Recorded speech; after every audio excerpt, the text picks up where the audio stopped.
So good afternoon, everyone. Again, my name is Professor Hernandez, and I'm going to be your host, or at least one of them, for this information seminar.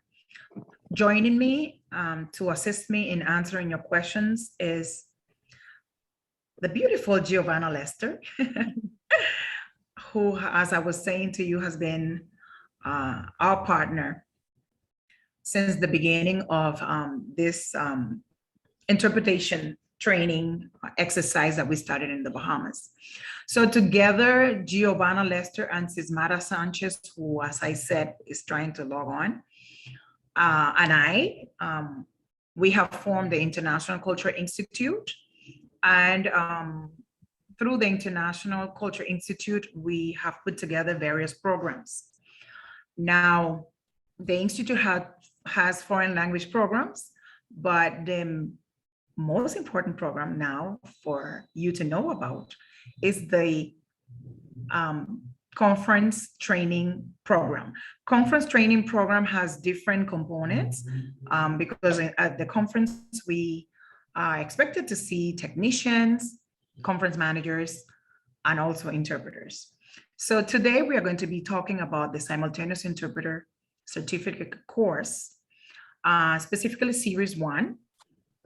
And this is the agenda for today. Definitely, we are now in the middle of the opening. And I would like to introduce the instructors following this part of the exercise. So I want you to take a look at the aspects of the agenda, and please do write down your questions at this point, because at the very end, you will have the opportunity to ask questions, and we will do our best to answer them. Now, as I am going into the second point of the agenda, I would like to introduce the instructors. And well, you know me now, Professor Hernandez, and I am the overseer of the entire program. For the purpose of the certificate that you will receive, I will sign as president. Then we have conference interpreter, and also, I don't know how to introduce her, honestly, Giovanna Lester. Hello there, everyone. It's a pleasure to be here with you. Thank you, Miru. Yes. Thank you. So I am Brazilian, so if there is an accent, you understand now why. I'm also the immediate past president of the Brazilian Association of Translators and Interpreters. I've been a practicing interpreter since 1980. And from then to now, I have been an instructor, a mentor, and I'm really looking forward to working with you on this program. Thank you, Miru. You're welcome. Now, although she has not been able to join in yet, we have Professor Cismara Sanchez Lavastida. She is stationed in Havana, Cuba. She is having internet connections issues. But Cismara Sanchez is one of the only 17 translators who recently passed the Ministry of Foreign Affairs certification course in Cuba, and also as an interpreter, she has a vast experience. She is a summa cum laude graduate from the 1997 class of University of Havana. I am from the 1998 class. So together we have been accredited by the board of the State Board Examination of the Republic of Cuba, and that is specifically for the Faculty of Languages of University of Havana. So we are going to be helping you, and as you know, I am the head of the BahamasTranslators. I'm not sure if you mentioned it, that she's the head of the American Language Services Providers, American LSP, and Cismara is the head of Lingua Live Havana. So together we are servicing English, Spanish, French, and Portuguese. And of course, needless to say that Gio is our Portuguese guru. And then Cismara and I service all others. I have the easy job. Yeah. Yes, especially the technical part, which is very easy. And so having done the introduction, and it's a brief introduction because we want to take most of the time to listen to you. Then we would like to share more about the course. Now, more than a course, like I mentioned, is the full program. And I would like to give you an overview of what we have prepared for you. And just like it took us many years to become professional interpreters, we may say, because we all practice as a liaison, as consecutive, and then also as conference. Then only one training alone cannot do it. But one training, this training is very important because this is the one that will help you to decide what kind of interpreter you want to be, what area you will be developing yourself as a professional in. And then is also the very beginning of the interpretation practice. So here is how we have put together the courses. We have divided it into series. Now, in the past, it was taught as a 40-hour, it was more than 40 hours, but lecture was 40 contact hours. It was very long, and it was divided into 10 weeks rather. And every week we met on Saturdays for 4 long hours. But we do understand that there are individuals that are unable to meet on Saturdays because of commitment, or also because of religious beliefs. So what we have done is we have added the technical element to the training, because now you will be able to interpret remotely as we do. We work from home, and then you are assisting conferences all over the world. You could do that in the future once you complete this program. And in the past, it was very long and tiring, because if we had conferences in between, we had to break the course to take the advanced students to work at the conferences and so forth. So to avoid that, we divided the course into series, and that will allow candidates to become functional interpreters. So you start functioning as you develop and as you enhance your skills. So you have here series 1, all the aspects that we are going to be sharing with you. Develop your competencies, etc. You can feel free to take your notes. And then you have another module, which is the speaking skills. And this is the introduction. So this program assumes that you're already bilingual. And also, it also assumes that your language B, which is your second language, is at least at C1 level. When we say C1 level, and that is Sismara, who is the person who unfortunately has not been able to join. She is the instructor that helps us to deal with language proficiency. But C2 level is how I'm speaking English to you. I'm being Spanish my first language. So C1, it's something similar with less listening skills or so. So B1, B2, it goes less. So this course is assuming that your language B is at least at C1 level, or at least B2 in terms of listening comprehension. Now, if you know, for example, if you take one of those online free tests, or we can help you and guide you as to your proficiency assessment, if you know that you need additional skills, then we will be helping you as you go on. But it is very important that you ensure that your language B has at least a B2 level listening comprehension skill.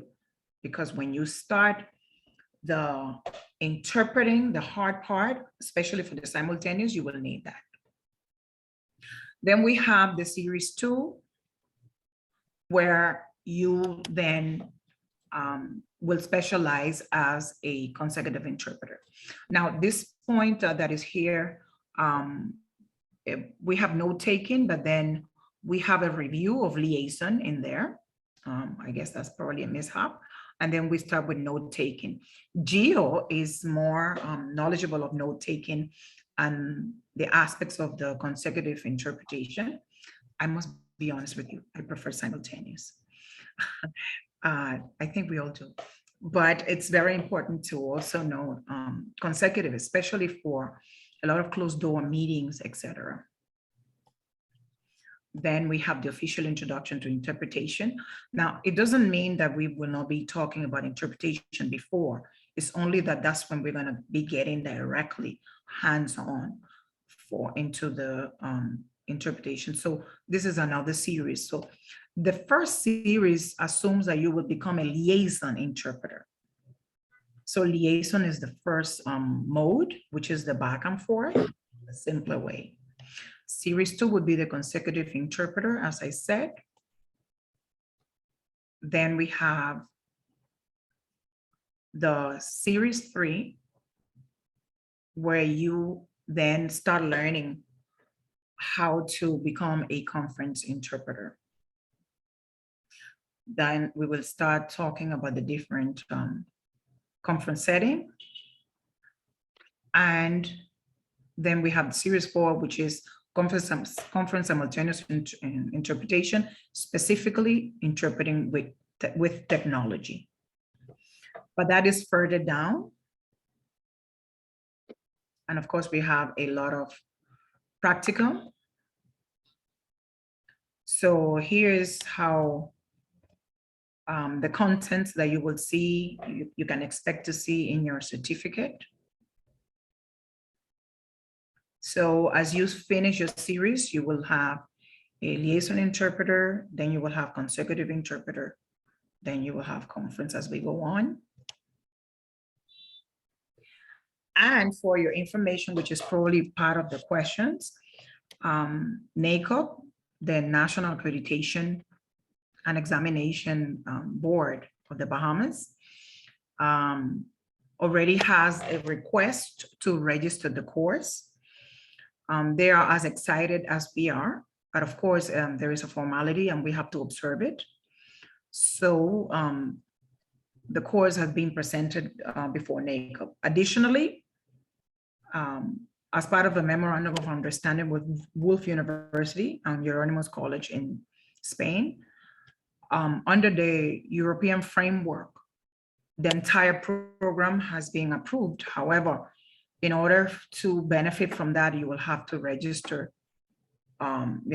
differently, and pay all the fees as required by the European framework. So that's why we decided to put the course right here with us as a certificate course, with a rate that is friendlier and in a way that you can start your career. Because at the end of the day, with the series 1 alone, you can start, but you will need a little bit more training and especially practical in order to start working as a conference interpreter. So I'm going to pause now, and I'm not sure if Gio has anything to add.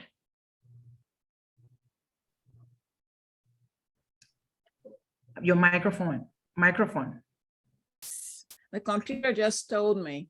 It happens all the time. Sorry. So thank you, Midu. And I also would like to know what your questions are.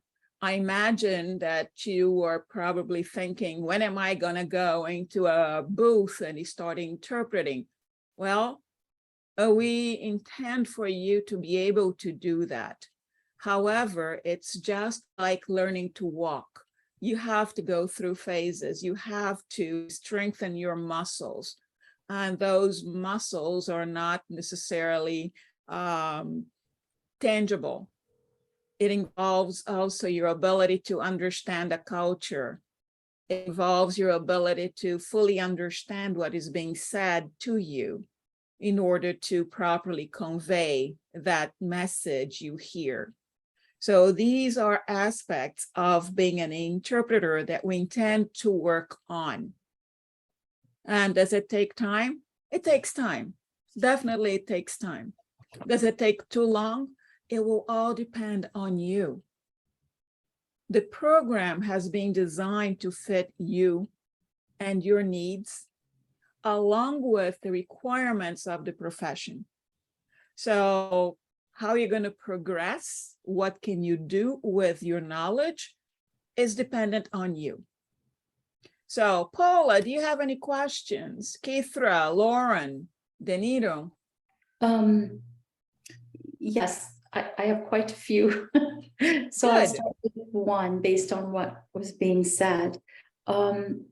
This first 15-hour session or course, that is for the series 1.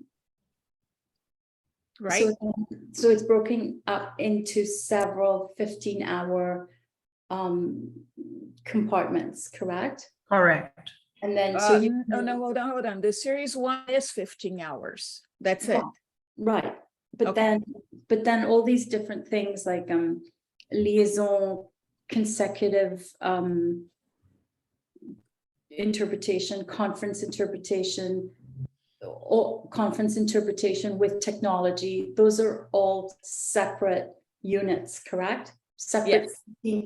And so separate 15-hour units. So you would, if you choose to continue on, you can register for the second unit, 15-hour unit. Right, Miru? Okay, so now this one is 15 hours. And then we have, and in total is directly like about 10 hours for lectures, 5 for practicum. Now, as we advance, you have more practicum. One of the reasons we wanted to have you join in the interpretation, the remote simultaneous interpretation platform is for you to, we wanted you to see the future of all the series. And that's basically what Gio does, a lot of it. I work mainly on face-to-face conferences. And by the way, I have Professor Zismara, I was able to get on WhatsApp on a video, so she's watching you, so she could answer questions. Like I said, I work mainly inside the conferences, inside the courts too, but mainly inside the conference. And from time to time, I work as a simultaneous interpreter online. But Gio does a lot of online interpreting. And we thought it was very interesting to have individuals who are already bilingual. We thought it would be interesting to teach them the techniques to advance. So eventually you can work online. Correct. From wherever you are. But my question is, and I'm taking a long view, we start November 1st with a 15-hour unit. Can you speak louder? We start November 1st, we start with the course, which is a 15-hour course. Yes. But that's not going to include everything. That's just a sort of an introduction. And then do we go, if we pass that, if we're interested in going further, then there are more 15-hour unit courses as you advance. Is that it? I mean, we can't possibly know everything. You cannot possibly learn to be a conference simultaneous interpreter in 15 hours. Exactly. So my question is there an opportunity to keep advancing, taking further courses? Yes. So that's the idea. Okay. That's the idea, to have you to, yes. Yeah. Now, the difference between this, I would say revamped course and the past course is that candidates had to wait until the full course finished to receive a certificate and work. Correct. The difference now is that as you go, you take the course, you do your assessment, you earn your certificate. Now you have something in your hand that says you already can work at this level. Will that be accepted internationally?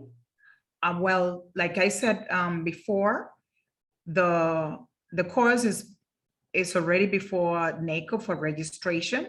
Correct. But for example, in Spain, which is where we have an agreement, a memorandum of understanding with Euronymous College. If you want it in Europe, then you will have to take the exam or the whatever assessment through that platform.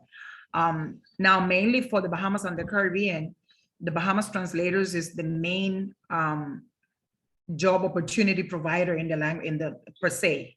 So we hire on a daily basis, whether be it for we need very often we need liaison interpreters to accompany candidates to, for example, the American Embassy for an interview, for law enforcement. Mhm. You know, it's like an everyday scenarios that we may encounter. So there are opportunities. I cannot tell you that today or tomorrow, but as they come, we call those who we've trained. Right. In terms of consecutive, which is the next series, there are opportunities in court. The court always needs consecutive interpreters, but we'll have to teach you the technique and definitely the legal terminology to go with it. Of course, so that's really my question. It's not so much on the opportunity side, it's on the learning side. You then offer all the different units. Yes, so yes. You can advance if you wish to. Yes, you can advance, Well, yes. Right, so you'll have several courses. This is just the first introductory one. Yes. Right, okay. Okay. That's my main Right, so maybe I didn't understand your question properly, but yes, you have the opportunity to advance. I'm not sure if you could hear Sismara. If she speaks, Sismara, can you say, can you speak? Let me see if they can hear you. No, we won't be able to hear her. Okay, Repeat all what right. she says, please. Okay. Sismara, can you hear me? Yes, I can. All right. We've already introduced you, even though they were not able to see you. But is there anything you want to? So this is Professor Sismara Sanchez La Bastida. And as I mentioned to you, she will be helping us a lot in terms of language proficiency and the program in general. Now, in terms of assessment, to measure assessment, as I mentioned, the classes will be taught in language neutral. Language neutral for us will be English. And then we work into the other languages. Or now, initially, interpreters are recommended to work into their native language, right?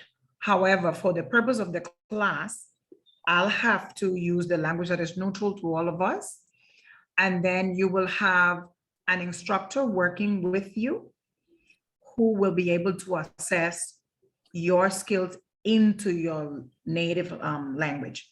However, sometimes we've noticed in the past that we encounter that candidates are also able to work into the other language because their proficiency level is very high into their second language. So we will not limit the candidate, but it is up to the instructor to assess and say, you know what, this person is also ready to do from language A to B and from B to A.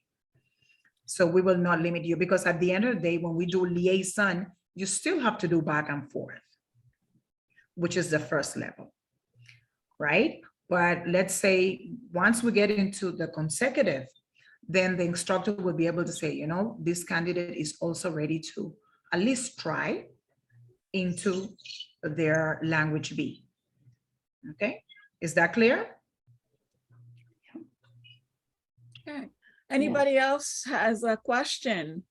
Lauren, Keithra, Nito, Tadia? I do. Hello. Can you hear me? Yes. Hi, yes, I'm Lauren. Quick question for you. How can we go about doing a test with you guys for you to determine if we're proficient enough to enter the course? Okay. Okay. And what would be your language combination, if I may ask? Yes, English, Spanish. Okay. Now, we do have the International Culture Institute, as I mentioned to you. We do have several courses on that platform. And one of the courses would be a proficiency exam. Now, the proficiency exam, it's not required for what we are doing, but if you want to do one, we do have a proficiency exam.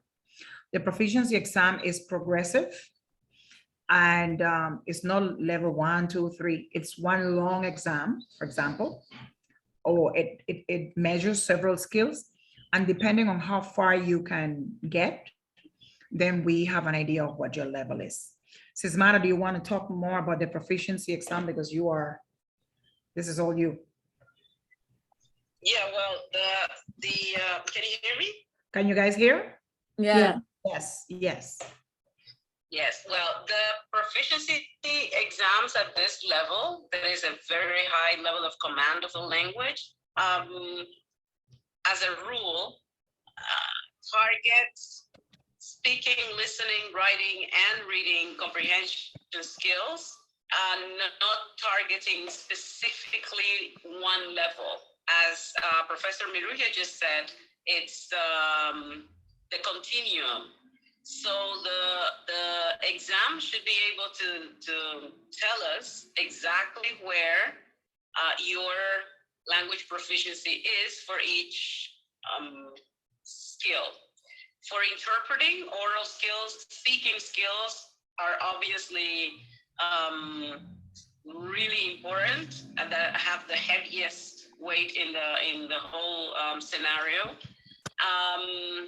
And yes, it's an exam that will cover conversational, academic, professional contexts, and put you in different situations in order to show your ability to express complex ideas, also manage unpredictable situations, and show your range of structure, vocabulary, and idiomaticity, which is very important at these very high levels of command of the language. Okay, thank you. We have another hand up, Tadia Mitchell. Hi, good afternoon, everybody. Is this exam going to be given before the deadline for payment of the course? The exam, the proficiency exam, we are mainly interested on that exam before the beginning of series 2. Okay. Why? Because if you're already bilingual, for example, and liaison does not always require complex terminology and complex vocabulary. Okay.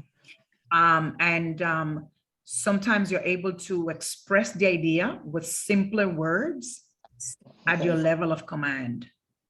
Now, if you are looking into doing liaison on let's say at a deposition,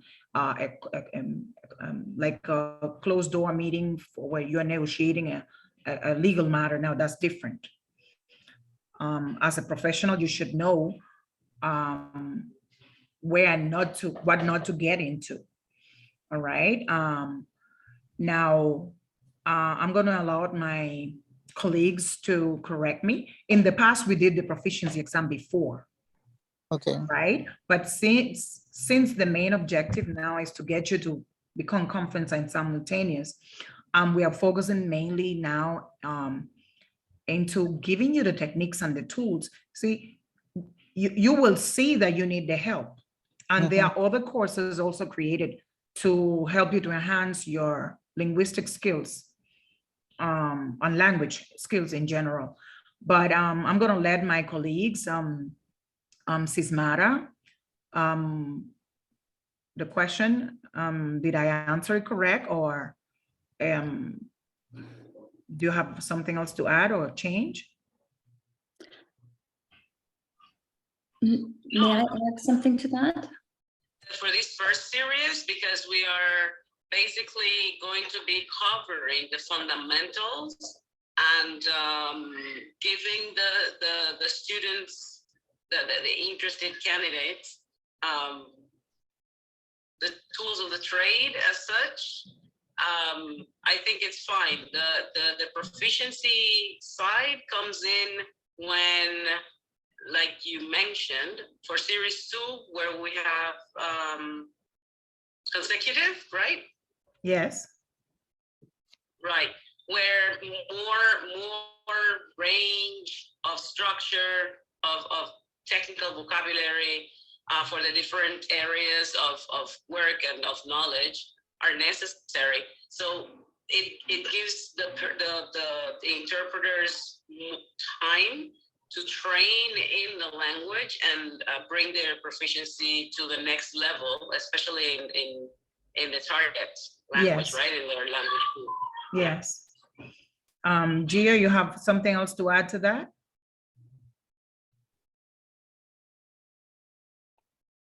Let me unmute myself first. It is very important for us professionals to understand our limitations. And that's one of the things you're going to learn. You're all going to learn to gauge as we go forward. As Professor Mirutia mentioned before, if you cannot put yourself into a situation where you cannot perform as expected and might create a problem, you are going to learn to gauge those situations. You know, for example, don't put me into quantum physics. I can't. Nope, I can't. I've done surgery, but not quantum physics, not my thing. So you're going to learn what your limits are. And that's one of the things you're going to learn as we go along. That's the idea. Right now, we want to give you the basis from which to establish yourself as a professional. That is the idea. Maybe after doing the 15 hours, you decide, you know what, this is not for me. I don't want to go forward. Maybe you get thirsty, hungrier, and you go, oh yeah, I'm going for everything now. So it will depend on you, as I mentioned before. Tadia, your hands is still up. You still have a question? Oh, no, I don't. Thank you for your answers. Thank you.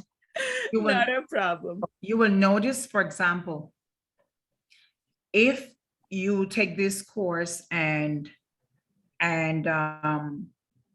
perhaps the conference is not your thing, or it's not where your gift is, you can still use the liaison interpretation skills to work at places like a hotel front desk, a welcome center. You can still use it to do tours. You name it. So it's the way in which we structure the course, it creates functional interpreters. I know that some of us had to go to school for many years and become linguists and all of that. And yes, of course, that's why we are able to put the courses together and teach. But the reality is that as we evolved in their career, we realized that these people gave us so many things to study that perhaps we didn't really need to perform this specific, role.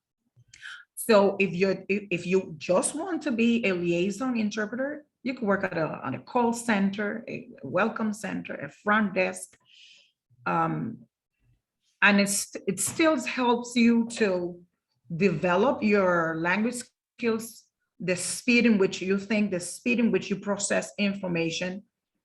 It helps you to connect listening with speech. It helps you to, as simple as, well, I say simple, but we do visualize what we have to listen to in order to, as an interpreter, sometimes you have to close your eyes, for example, and picture a movie of what is happening so you can say it naturally as if you actually knew what you're talking about.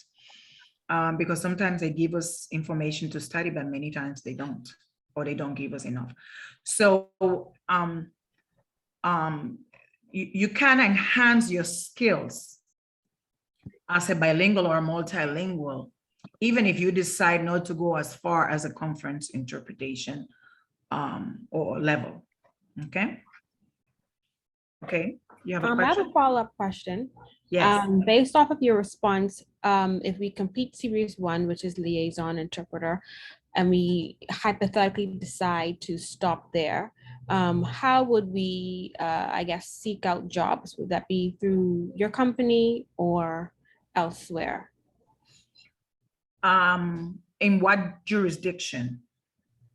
Well, primarily, I guess, here in the Bahamas, but there would be no limit, I guess.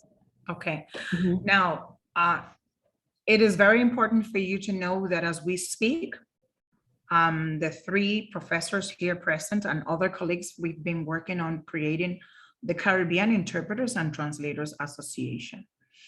However, and I know this is not directly your question, but it will, I'm going somewhere with this. So, yes. So, and then we started with the training first, because you can have an association, but no way to assess or no way of where you're at. And so that's what we started with the training first. I'm saying that to say that the aim is to ensure that we help you. Basically, we vet your skills. In the Bahamas,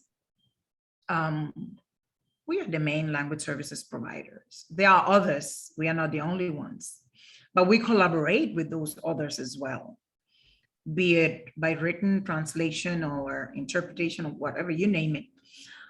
So in the Bahamas, it's very easy for us to give you a referral, and the certificate itself saying that you took the course with us will already open some doors, because they know who trained you, because they know who we are and what we do. And that's what we do in the Bahamas. So we can recommend. And then also, last week I was looking for liaison interpreters to do ex-court interpretation. I was unavailable, and the other 2 individuals that are flexible, they were not. And then that's how you guys come in. If you live here, if you live somewhere else, then wherever you are,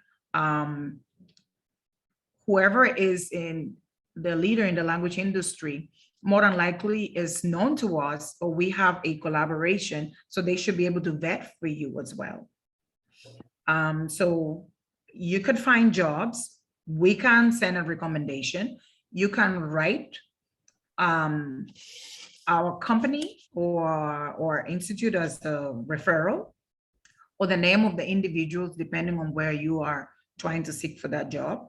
And we can further do that. However, as I say, since we have already put the course for registration before NACOB, which is the accreditation local board, then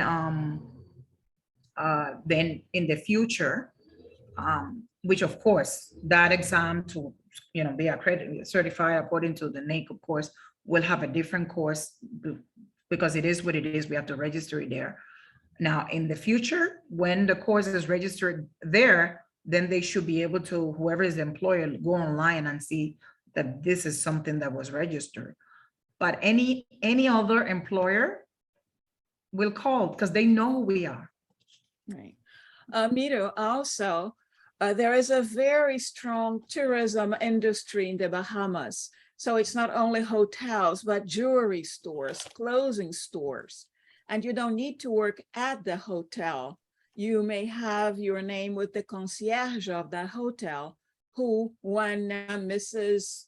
Polly comes down and says, oh, I would like to go such place where I don't, feel comfortable going there, don't speak the language or whatever, the concierge has your name on a list and can call you and say, please come, are you available? We have this person who needs your services, etc. So the opportunities for employment are there, and they will vary with the type of interpreting you are offering. We also have questions here on the chat. So Keith Rai is asking, which speaking pace will be used? For training, we will most likely use a regular speaking pace of 110 to 120 words per minute. That's the regular speed at which we speak.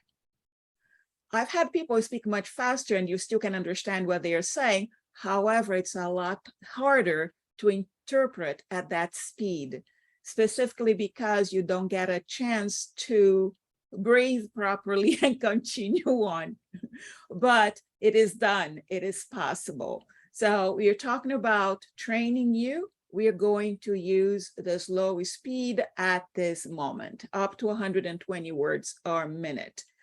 And De Niro is asking for clarification. To be successful, both my listening and speaking should be at B or C. When you take your exam and they put you at a certain level of language proficiency, that will include your ability to listen and to speak already. So yes, B or C. C1, B2, C1, sorry, it's more specific. Lauren has another question. Mito, that's for you. Is there an exam at the end of the course? How do you decide if we pass the course? Okay. Yes, at the end of the course, of course, we would have been giving you the tools and the elements. I hope I answered Paula, but I know I don't want to go into another, but I hope, did I answer you, Paula? Yes, thank you. Okay, all right. So at the very end, we have an assessment for you that will mimic the assessment for that specific level that you probably will have to take in the future before that interpretation board to be certified, or however, in some places they call it certified, some other places they call it accredited. So yes, there would be an assessment at that level for you. We can't say we will ensure you pass, but at least we will ensure to give you the tools for you to pass, right? And the delivery of the interpretation is not assessed by only one person. And that's why we have 3. Now we have other colleagues that were invited to participate should we have the need. I can mention to you that we have Leiden Figueredo, who's living in France right now. She used to be the head of the translation and interpretation government firm in Santiago de Cuba. We have Professor Christine Dumont, who is a former professor at the University of the Bahamas for French. And I'm sure we have so many other interpreters for Portuguese that have come in the past to work with us at conferences. Yeah. Also, if I may add, I am currently one of the teachers making assessment for the interpreting program at the University of Massachusetts. If I understand your fear correctly, Lauren, is how do you know, how subjective is this evaluation? No, the evaluation is not subjective. There are criteria that we evaluate, and you are supposed to score at a certain level within them in order to be given the certificate. So, yes. For example, is your enunciation good enough? It doesn't matter if you understand properly, if you can speak the language, but no one can understand you. So that is something we take into consideration.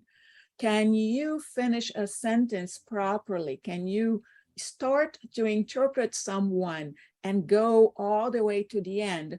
Or are you stopping and, I don't know, trying to collect your thoughts? That is not a good interpreter. So please, there are standards that you need to meet in order to become a professional. And we will take all of those into consideration.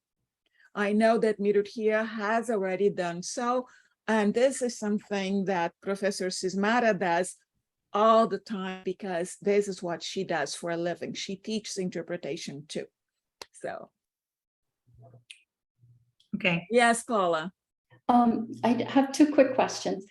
Do you also have any availability of translation courses at this time, or can you recommend an online university that offers translation courses? Okay, I know that Paula, you asked that the first time we spoke. Right now, we are focusing on offering the interpretation. Translation will start later. Right. Okay. There are many programs that we can recommend online. Mhm. I think Gio, you probably you probably will have more knowledge of Yeah. the variety of programs. Yeah, I can provide you with that information, Paul. I think we have your email address. And Yes, if you're interested in that information, I can send it to you. sure. That would be great. And Perfect. lastly, are we getting information? I guess we will now get follow-up information on the actual course, like what day and how many hours each session will be within the 15 hours and what days they'll be and what times. We can answer that now. Sessions are scheduled for Thursdays and Saturdays. On Thursday from 7 to 8:30 p.m. and on Saturday from 2 to 3:30 p.m. Okay. And 8:30 p.m. to Yes. to Thursdays from 7 to 8:30 p.m. oh, in the evening to right. allow persons who have a full-time employment to get ready. And on Saturdays from 2 to 3:30. 2 to 3:30 p.m. Okay. I'm Lauren, saying 2 to was 3:30, but right, sorry. Lauren, was your last question answered? You're asking about translation certification and interpretation. So did we answer your questions with regards to that? Yes, you did. And I'd also appreciate if you could also send me that information, possible translation courses as well. Okay, Thank All you. right. sure. Okay. Any other question? Good evening. This is Eli speaking from Ghana. Can you Oh, hear me? Hello, Yes. Ali. Finally, hi. hi. Yeah, Welcome. thank you. Thank you so much. Thank you. Yeah, I just want to ask a question. For some of us, where we are, the time zone, sometimes I think on Thursday, the time equivalence is 11 p.m. That's too late for us. Should there be a day we will not be able to attend? How are we going to be treated? Is there going to be a kind of punishment or sanction, or just want to know? Okay, that's a wonderful question. Thank you for asking that.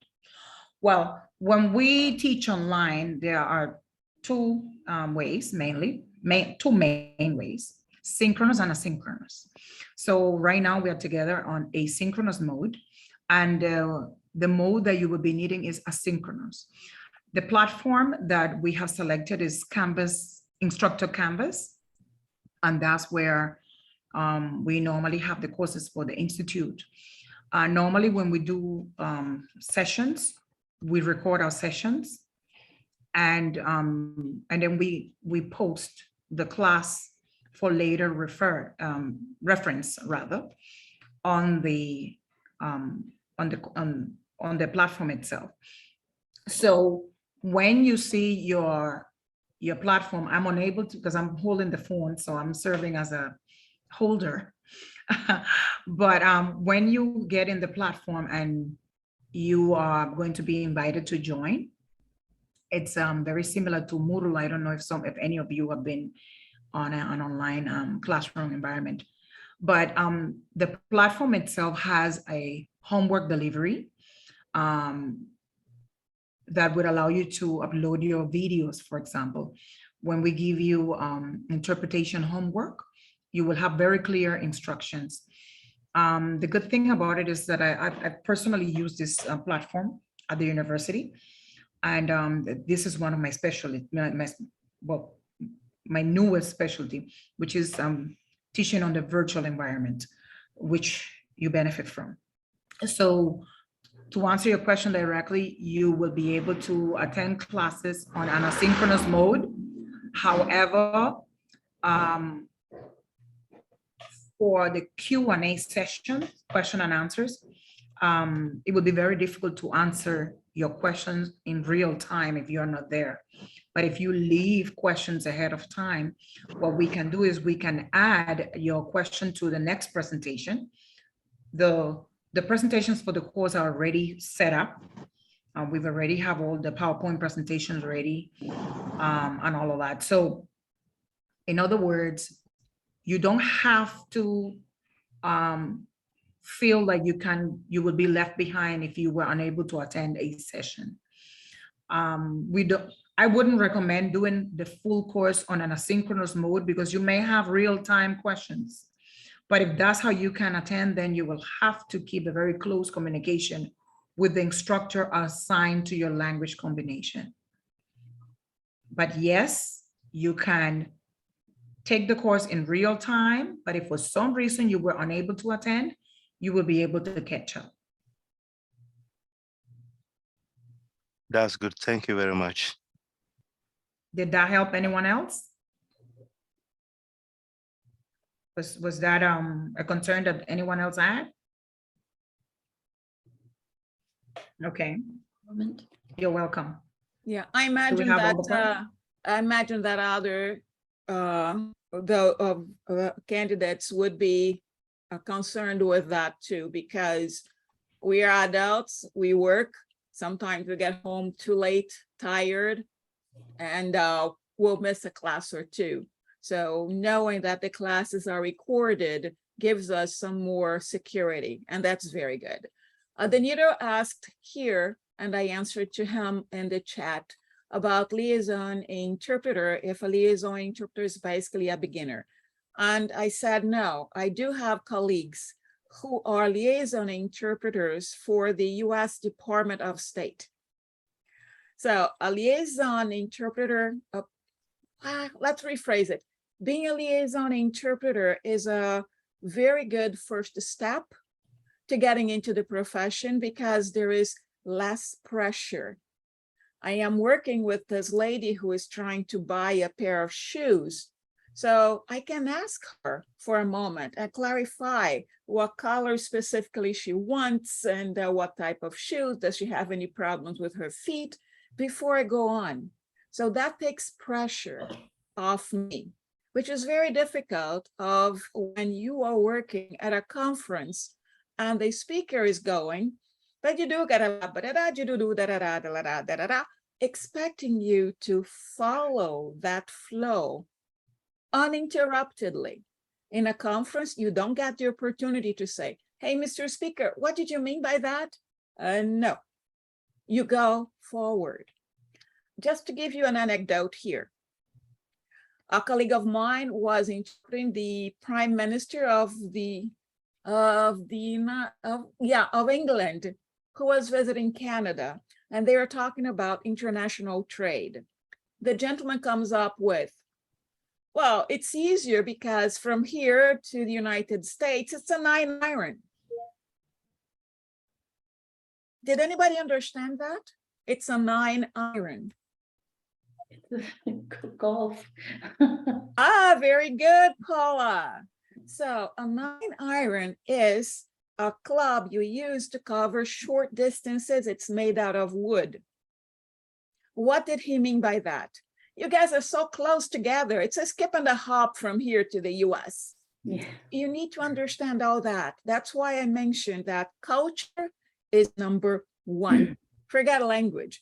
Culture sometimes will cause you to trip badly. And that's why we do pay close attention to cultural mediation as part of the course. You will see that because culture is very, very important.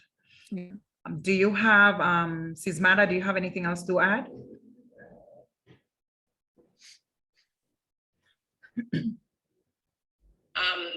Not really.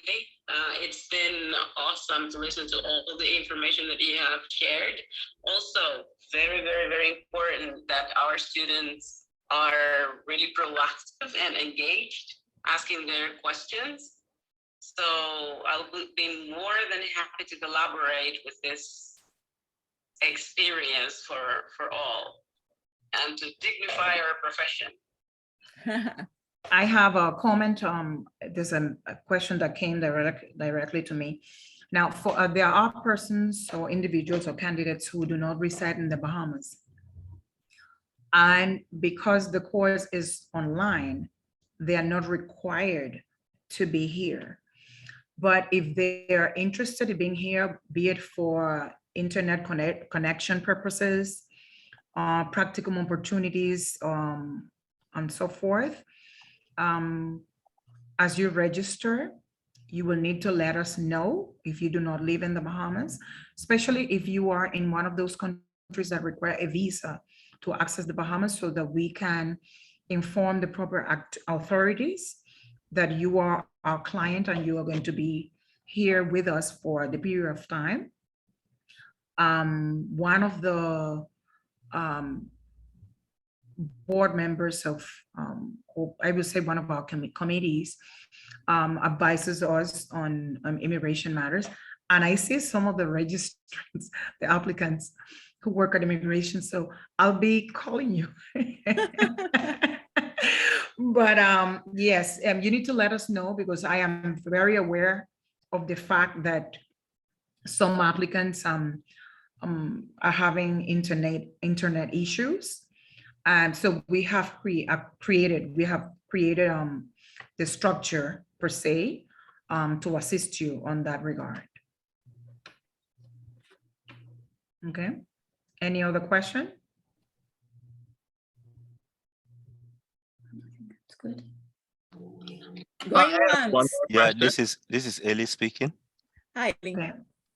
Yeah, the follow-up question I have is to say that, first of all, we are very grateful for this opportunity, because for most of we in Africa, such opportunities for training, especially training online, doesn't exist. Wow. And we are very happy to get this opportunity that is going to improve our skills and knowledge and interpretation competencies. Now, the question I want to ask is, should you be done with this first course, can you be allowed to partake in another course, maybe a follow-up course or season 2? Oh, yes. We answered that earlier. Paula asked for that question. Yes. And I would like to share again for those who were not able to join earlier. I would like to share so you can see what we have prepared.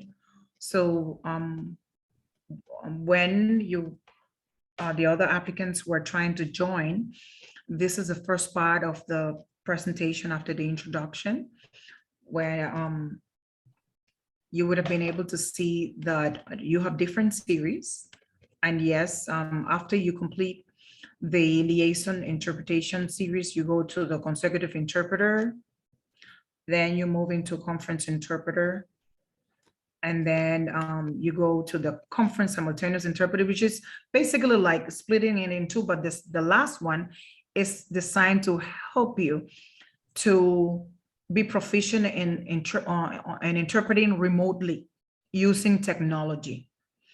So you would be able to interpret online in some of the platforms almost want to look like a Zoom, but they do have a virtual interpreting console. They use gaming technology where the sound is very clear.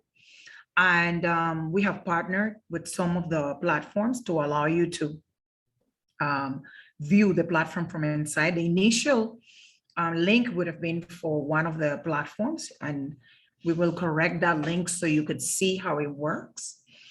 And yes, there are opportunities to continue to develop yourself. The idea is to take you from bilingual to interpreter, to professional interpreter.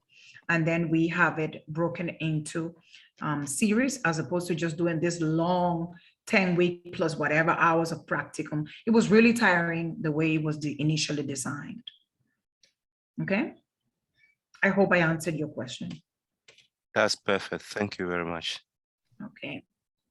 And as I said, your first certificate, once you pass, you have, one thing is to take the course. The next thing is that you have to pass, because when we sign that we can certify that we know you to be a proficient liaison interpreter, it is now our professional opinion and our career. So we have to ensure that when we certify you, not certify you, at least give you a certificate, because you will have the opportunity to take the exam. When we give you a certificate, that others can understand that once we vet you and we say you have this qualification, they can hire you and that you will perform. And the same thing would be for Series 2. You will receive the certificate saying certificate of consecutive interpreter. And then as you progress, your certificate will have the title that depending on the level that you have been able to achieve. Anything else on that, Gio? Yeah, this is Eli again. Thank you. A follow-up to that. Is it possible to start maybe the first or second sessions online, and then probably the last session, you may travel to Bahamas to complete it? Thank you for saying that. Yes. The last, in 2018, we hosted Bahama Break Interpreters Retreat. And the goal was to have candidates like you to come to the Bahamas to sit your certification exam. But then the pandemic happened. So now we are, after reviewing the course and adding the last component, which is designed to help you to work online as well. Yes, that the conference simultaneous interpretation, the final series is designed to give you practicum online and in situ, on site. We do have the booth, the headsets, interpreter consoles. We have all the gear, we have all the equipment, and we do have access to spaces where we could set that up to have you doing hands-on training and practicum.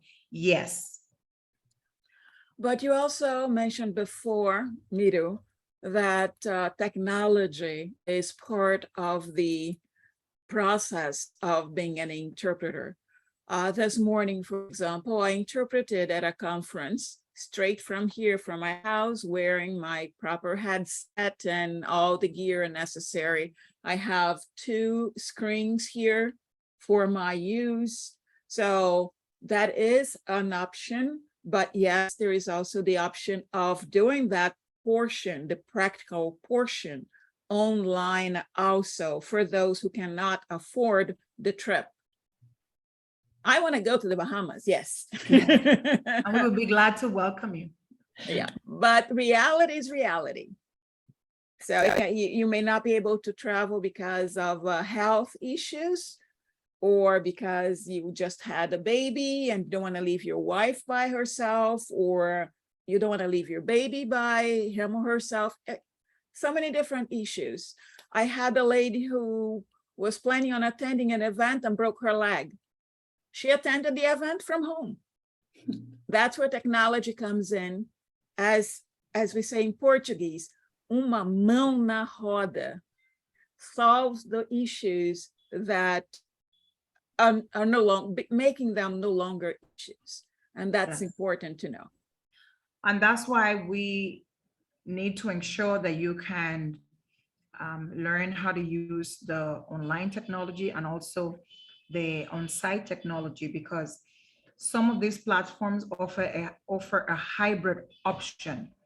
So you could be inside the booth in a conference and your booth partner could be somewhere else in another part of the world, sharing the same booth where you are through the virtual console. Yeah. A few years ago, Gio and I worked, well, she was hosting ConVTI. It's a conference for interpreters. Mhm. And it is actually her brand. She did that. And I was right here in the Bahamas, and I was one of her interpreters. Right. My booth partner was in Mexico, and the French team was in the US in another city. And there were professionals working from all over the world, per se. Germany, Austria, Australia, Brazil, Argentina, Japan. Yes. So while you can come to the Bahamas and do your practicum, which is going to be a wonderful experience also, the main objective of this training is to ensure that whether you can travel or not, you can use your skills, even as a liaison, because there is also telephone interpreting. And while doing telephone interpreting, you will have to do liaison if you are trying to help somehow. Yeah. There are companies that hire telephone interpreters. There's actually a whole software for interpreters that are on queue. This technology calls, and it keeps ringing interpreters until somebody answers the phone. And then you could be called for liaison or consecutive or however it is. Yes?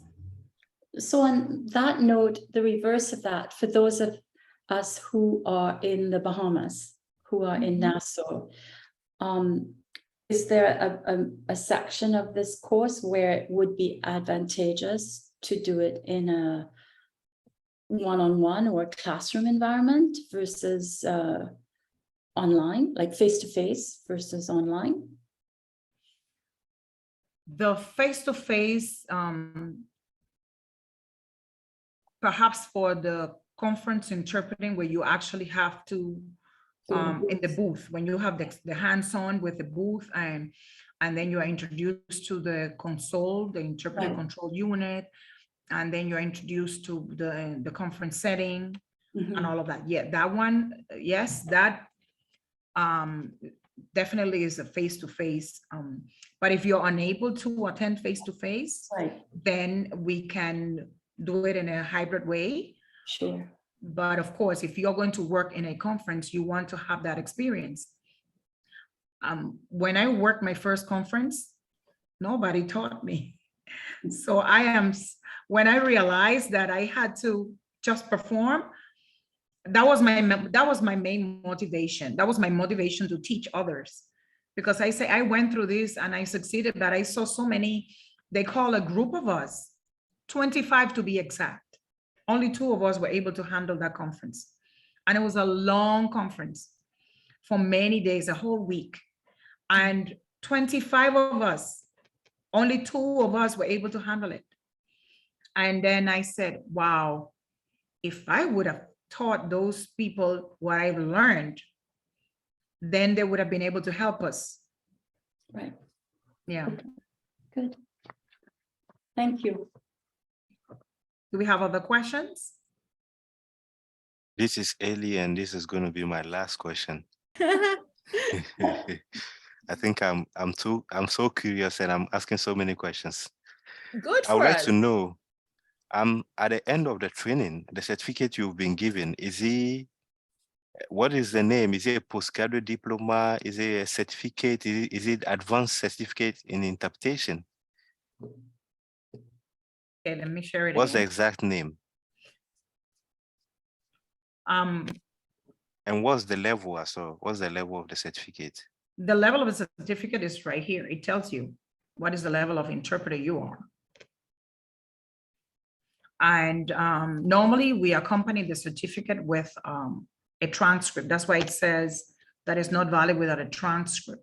Why? Because The reality is that in many places, some individuals still believe that being bilingual or being a foreign language teacher, being an interpreter is the same thing.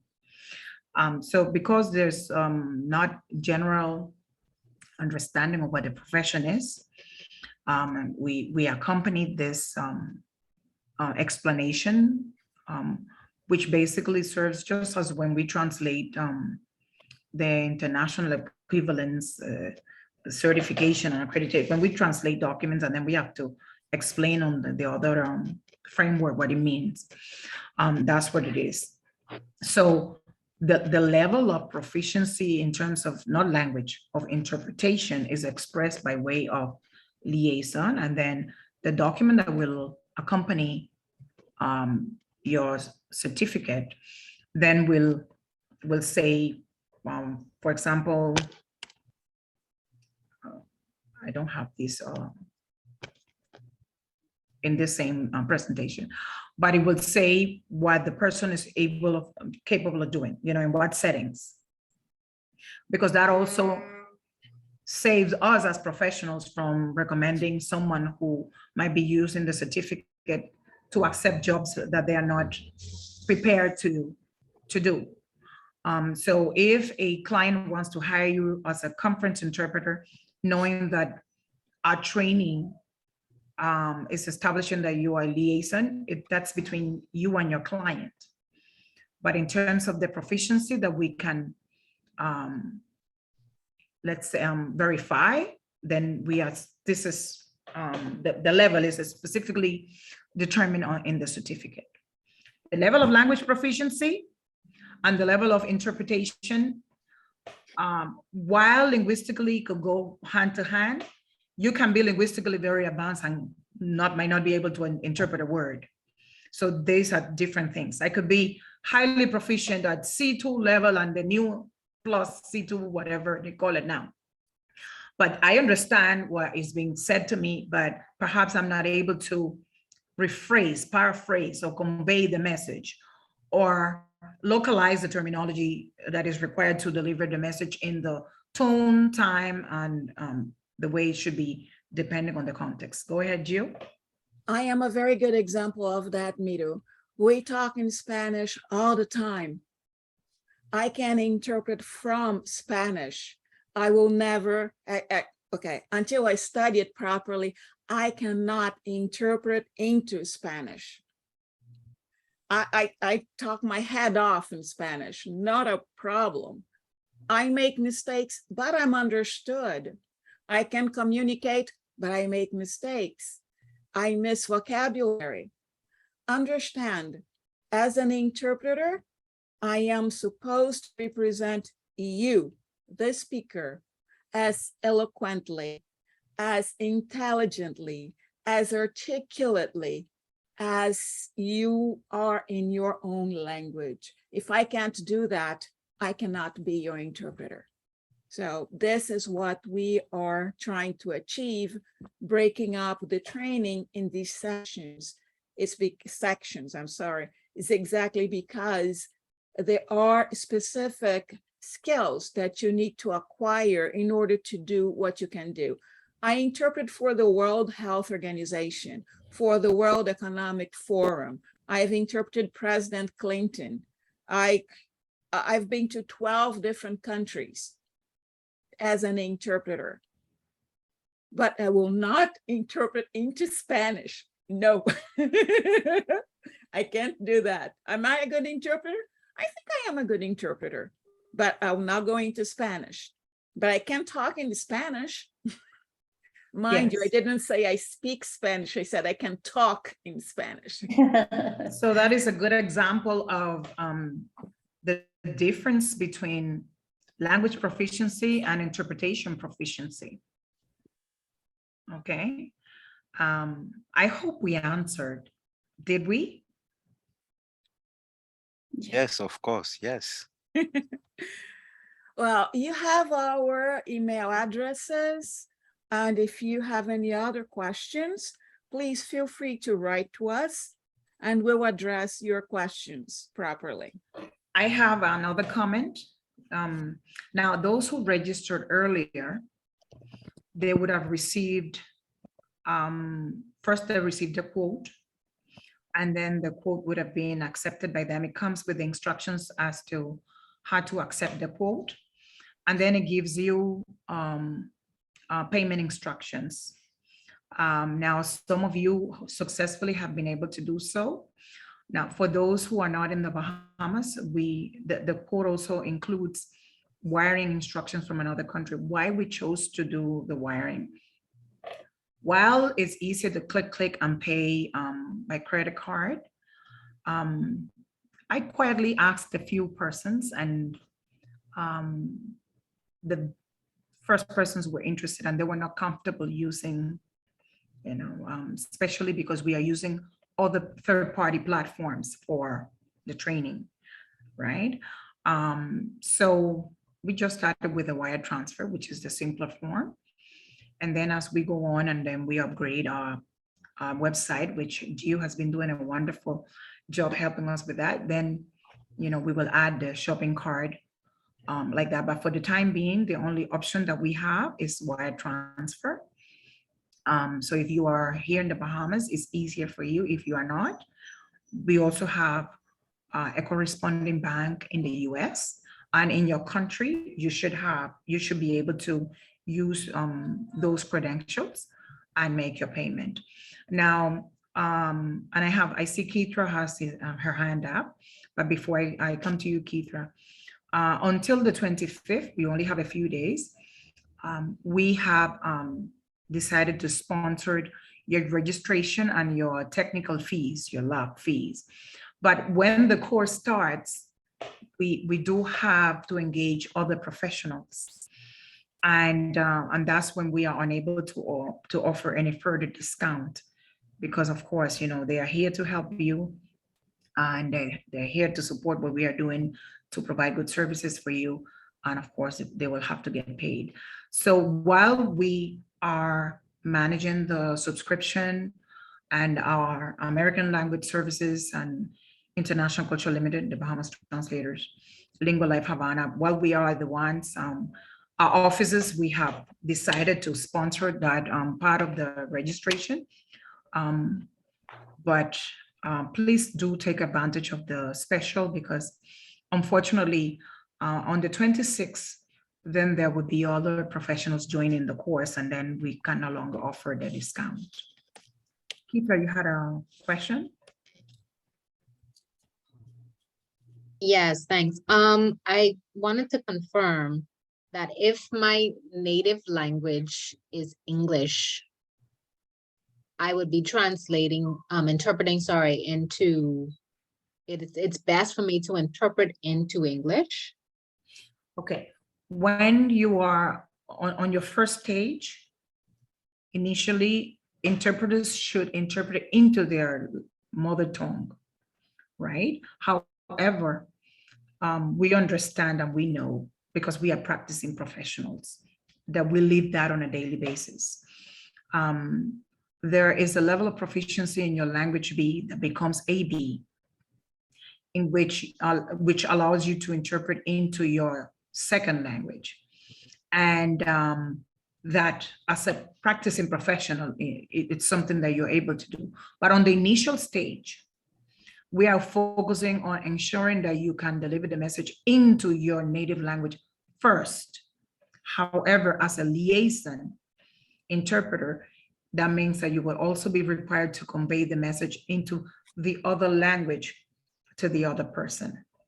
So that is when you will know if you really require to increase your level of proficiency, and you will have that time. You will have that time to decide if you want to engage in a higher level language course, not interpreting course, language course, or if you will devote more time to do your personal practicum to enhance your language B.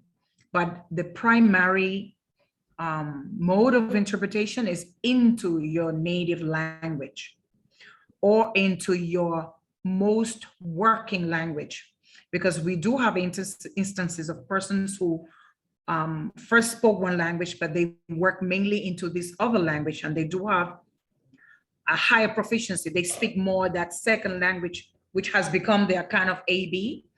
So understood. So once we work with you, when the instructor that is assigned to your language combination, we will be able to give you tips and recommendations if we determine or see that there's an area of improvement.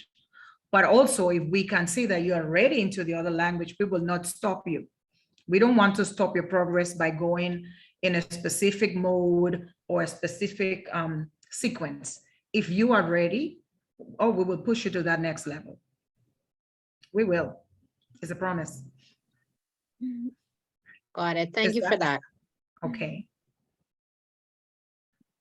Okay, so we are already 9 minutes past the time. And do we have any last question?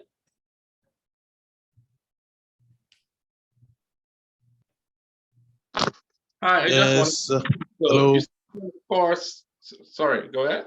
Go, Nito. Okay, so you said the course isn't accredited yet. So I wanted to know if we take it now and then it becomes accredited later, will this course still come or do they want us to take it over? Can you please repeat your question and speak a bit louder? Okay. Can you hear me now? Go ahead. Okay. So you said the course isn't accredited by NACOB as yet. So I wanted to know if they accredit it in the future, but we take it now, will they still consider this accredited or would we have to take it again? No, because it's the same course, it's the same, the application is being done with the same content. Okay. But I want you to, pause there. I understand that we are very interested in certificates and accreditation, and that is very good. But in the interpreting profession, your clients will be guided to hire you based on your level of delivery, whether you have the accreditation, the certificate, the degree or not. If you are known to deliver the message correctly, and because clients can come to the event organizer and say, we don't understand that person. And just as you were hired, okay, you know what comes next. So yes, NACOB has this course. You don't have to take another course. Once they, we finish the registration, this is the same course, same thing. But we wouldn't want you to just be worried about the accreditation. We want you to worry about the performance. The accreditation is a paper for salary purposes for, let's say, a government job. Yeah. But in terms of being part of a foreign language team with a foreign language agency or company, performance is more important to us. We hire performance. We don't hire degrees and certificates, to be honest with you. Yes, thank you. I love that answer. Pardon me? I said, thank you. I love that answer. Yes, we hire performance. We do. Yeah. Ellie, you had a question? Oh, It's not Ellie, but now it's Ekwe. Hi, Ekoe. How are you? Yeah, I'm fine. Anyway, Good. sorry for the delay. I was having internet issue. I've traveled this afternoon. That's why. So, I would like to know, when I was trying to read the form, I saw a couple of language pairs. So I would like to know whether all this will be used in the training course, like the language pair, French and Portuguese, English and Portuguese, Spanish and Portuguese, Spanish and English. Because we have some colleagues that cannot speak English, they cannot hear anything. They have as language pair French and Portuguese, French and Spanish. So can they attend to this training? That's my question. Okay. I saw it, Paula. Thank you. Thank you. Am I correct to understand that these colleagues do not understand proper English? Is that what you're saying? Yes. Yes, they don't understand English. They don't have English in their language pair. Okay, so they have other language combinations. This is going to be interesting. Yes, like and- French and Portuguese, Spanish and Portuguese, and so on. Okay, But not Spanish, English. French, Portuguese. I believe we should be able to work with them, but we need to see the registration form first to understand, because Okay, the instructors, we are working professionals into or from those languages. Yeah. Now, because of those who applied have English as one of their common languages, so we decided to leave English as the main, right, as the language neutral. However, if we do have sufficient individuals registered into other language combinations, we should be able to have a specific session for them. Yeah. But Mito, I believe the proper Okay. answer is we'll have to look into that and discuss with the instructors we have in order to provide them with a product that makes sense for them. yes, Most of the instruction is going to be in English. If we Yes. have somebody who does not speak English, that means we need to have an interpreter to interpret that person's language, which So- might create not only an extra expense, but also another level of difficulty in the communication. So this is something, thank you for your question. Thank you very much. This is something we need to take a look before we give you a formal answer. Would be Yeah. best. however, like I was saying, once we see the application form and when we see what is required, the language combinations required, then we can have a section specifically for that language combination.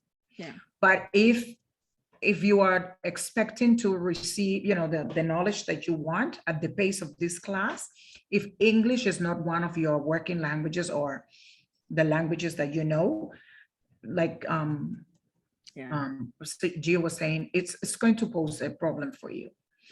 For example, Sismara speaks Spanish and French. Fine, she can take a group and work with them, but she does not speak Portuguese. And my French is just bonjour, monsieur, ça va bien, and that's it. So- However, if we have a group of persons who all understand Spanish, then the class can be delivered into Spanish, and then the instructors can assess Spanish into English, into Portuguese, into French. So in other words, the registration, the demand will help us to create more sessions that will help you. And the language neutral for each session will be determined based on the amount of applicants for that specific session or course. Okay. okay, What I did in the past, we did it in the past for at the University of the Bahamas, College of the Bahamas transition into university. We had a CSIM, a conference simultaneous, and then we had a PSIM, a practicum class. The practicum class were the applicants who would have taken the course that Gio and I taught together before. So they were ready for their simultaneous practicum. So what we did in that case, that's why I'm saying the registration form really helped us to understand. What we did in that case is we hosted then with Sismara and I hosted the course in English and language neutral, and Geo students, since they had to do their practicum, were interpreting during the class. the entire session. They were taking turns, Right. right? And then we had 2 booths. So we had one into French and one into we had somebody for Portuguese also. So that's what we did. So whoever came to the series 1 in our context, for example, and did not understand English as a first language was receiving the class from the series 4, for example, right? Candidate. Do you understand? Yes. Yes. Yeah. So for now, for this series, English is a must. Okay. Now, if you have a group of individuals interested, you can feel free to apply, and then we will create a whole section for your language combination. Okay. Okay. Thank you. Did that answer? Mm-hmm. I'll tell them. I'll try to convince them. Do we have any other question? Okay, so for those who've already formally registered, you already completed your registration form, you already benefited from the discount that we are offering. So the only thing left for you, you will receive a communication and with the information as to how to access the platform. Once you finish up the formality of payment, then you will receive that information. Your user then is going to be created and all of that with that other set of professionals that are going to start helping us with the course. So until Thursday, you can feel free to ask questions. We might be able to just add them to the knowledge base. Yeah. If there are other questions that were not answered here. And like as we said, we've already applied for registration before NACOP, and they are very excited because it's the first type. This is their first type of, the first time ever that they would have seen this type of course in their registration board. And it's interesting. We're all excited. So thank you so very much. Anything else, just send us an email and we'll get back to you. It's been a pleasure. And thank you for your questions. Clarified a lot. Thank you. This session is being recorded, and we will provide the recording to you, the link to you. Okay? Yes. Thank you. Bye. Thank you.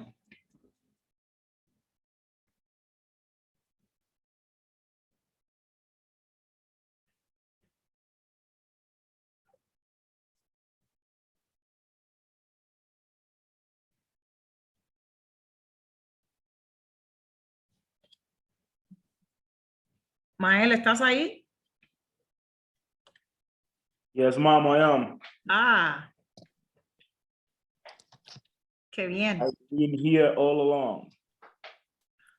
Ah, in the most interesting part of the house. Yep, kitchen it is. ¿Cómo estás, mi querido? Qué bueno verte. Igual, ¿cómo han estado? Bien, gracias, pero algunos problemas, claro. Sí, estamos platicando.